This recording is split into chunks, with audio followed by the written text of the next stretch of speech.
Hi dear friends, நம்ம இன்னைக்கு பார்க்கக்கூடிய விஷயம் என்னன்னா பயர் வகைகள் முளைக்கட்டி சாப்பிடும்போது என்னெல்லாம் பெனிஃபிட்ஸ் நம்ம கிடைக்குதா இன்னைக்கு நம்ம பார்க்க போறோம். பயர்களை சோக் பண்ணிட்டு சுண்டலாகவும் சில நேரம் தோசை அரைச்சு சுட்டும் நம்ம சாப்பிடுறது உண்டு. அதெல்லாம் விட நமக்கு இதை ஸ்ப்ரவுட்டட் பண்ணி சாப்பிடும்போது ஏராளமான பெனிஃபிட்ஸ் அதுல இருக்கு. பயரை முளைக்கட்டி சாப்பிடும்போது அதுல இருக்கக்கூடிய நியூட்ரிஷன் வேல்யூ நமக்கு அதிகமா கிடைக்கும். நம்ம முளைக்கட்டி சாப்பிடும்போது இந்த பயர்ல புரோட்டீன்ஸ் கண்டென்ட்ஸும் ஃபைபர் கண்டென்ட்ஸும் அதிகமாக நமக்கு கிடைக்கும். பயர் முளை கட்டதுனால இதுல 9ல இருந்து 35% வரை புரோட்டீனோட கண்டென்ட்ஸ் ஜாஸ்தியா நமக்கு கிடைக்குது. அது மட்டும் இல்லங்க, இதுல விட்டமின் A, B, C அதிகமாகவும் நமக்கு கிடைக்குது. ஃப்ரைடின், கிளானின்ஸ், லெட்டின்ஸ், புரோட்டீன்ஸ் சொல்லக்கூடிய இந்த ஆன்டி ஆக்சைடு அதுல குறையதுனால calcium, iron, zinc, selenium, magnesium போன்ற சத்துக்கள் ஏராளமாக கிடைக்குது. கார்போஹைட்ரேட்ஸும் புரோட்டீனும் நமக்கு சீராக கிடைக்கிறதுனால நம்ம இன்டேக் பண்ணும்போது வாய்வு தொல்லையும் நமக்கு இருக்காது. ஆன்டி ஆக்சைடு இந்த முளைக்கட்டில பயருக்கு ஜாஸ்தியா நமக்கு கிடைக்குது. அதனால நம்மளோட உடம்புல ஆக்சிடேட்டிவ் டேமேஜ் ஸ்ட்ரெஸ் குறையுது. இப்போ ஒரு சந்தேகம் இருக்கும், பயர் அப்படியே சாப்பிட்டா நமக்கு இந்த மாதிரி சத்துக்கள் கிடைக்காதான்னு சந்தேகம் இருக்கும்.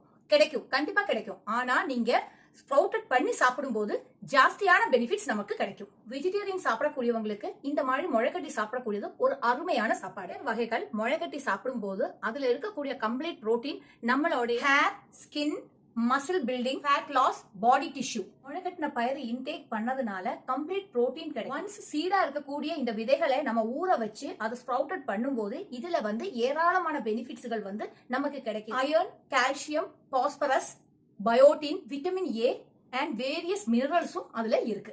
இது இன்டேக் பண்ணும்போது சீக்கிரமா டைஜெக்ஷன் ஆகும், அதனால ஈஸி டைஜெக்ஷன் ஆகும். அது மட்டும் இல்ல, இதுல ஏராளமான கலோரிஸும் இருக்குது. வெயிட் லாஸ் பண்ணணும்னு நினைக்கக்கூடியவங்க கண்டிப்பா ஸ்ப்ரவுட்டட் இன்டேக் பண்ணது ரொம்ப நல்லது.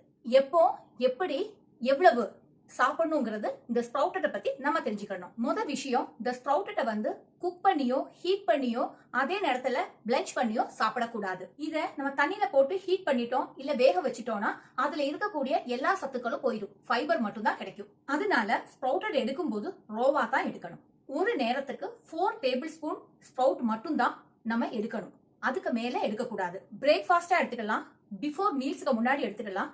அப்படி இல்லைன்னா 5 மணிக்கு ஒரு ஸ்நாக்ஸ் மாதிரி இது இன்டேக் பண்ணலாம். ஸ்ப்ரவுட்டட் அப்படி சாப்பிடறதுக்கு எல்லாருக்கும் பிடிக்காது. இதுக்கு கூட நமக்கு பிடிச்சமான வெஜிடபிள்ஸ் ஆட் பண்ணி அதுக்கு கூட மஸ்டர்ட், ஜிஞ்சர், லெமன் ஜூஸ், கொஞ்சம் ஆயில் மிக்ஸ் பண்ணிட்டு சாப்பிடுறது ரொம்ப நல்லது. இந்த மாதிரி ஸ்ப்ரவுட்டடான பயிறு டெய்லி கூட நம்மளோட ஃபுட்ல இன்டேக் பண்ணிக்கலாம். இந்த டிப்ஸ் கண்டிப்பா உங்களுக்கு எல்லாருக்கும் ரொம்ப யூஸ்ஃபுல்லா இருக்கும்னு நான் நினைக்கிறேன்.